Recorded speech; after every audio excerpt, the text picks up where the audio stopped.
Eagle క్లబ్లు పెట్టడం జరిగింది. మీ అందరి పేర్లు ఉన్నాయన్న ఈగిల్ క్లబ్లోనే మీకు ఎవరెవరైతే ఫోన్ నెంబర్లు ఉన్నాయో ఆ ఫోన్ నెంబర్లు అన్నింటిలో కూడా అనమాట గ్రూప్ ఏర్పాటు చేయడం జరిగింది. మీరు గంజాయి సేవించినా లేదా మీ ఊర్లో ఎవరైనా గంజాయి సేవిస్తున్నా సరే చెప్పాల్సిన ధర్మం మీ అందరి మీద ఉంది.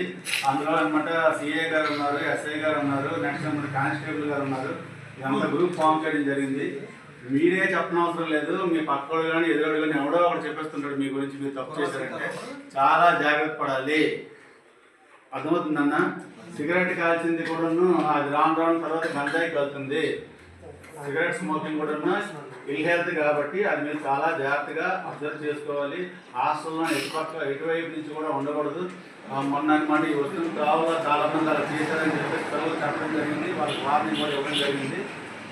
మీరు ప్రధానంగా కూడా గుర్తుంచుకోవాలి ఏంటంటే హుకుంపేట ఊళ్ళోన ఆ ఊరిని ఈ ఊరు వరకు ఆ ఊరు చివరి నుంచి ఈ ఊరు చివరి వరకు ఎంతే ఉంది. అది ఊరు 20 సంవత్సరాల నుంచి ఊరు పెరిగిందేం లేదు, కానీ 1000 కళ్ళు మిమ్మల్ని చూస్తుంటాయి.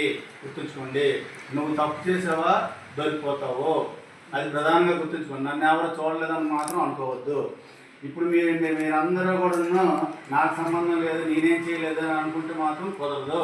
ఎందుకంటే మీరందరూ ఈగిల్ క్లబ్లో మెంబర్లు అయి ఉన్నారు. ఒకవేళ ఇంకొకరు ఎవరైనా సరే తప్పు చేసినా సరే చెప్పాల్సిన ధర్మం మీ మీద ఉంది. అర్థమైందా? మీరు కూడా బాధ్యులు అవుతారు. అది కానీ ఎక్కువగా అయిందంటే మాత్రం మీరు కూడా బాధ్యులు అవుతారు.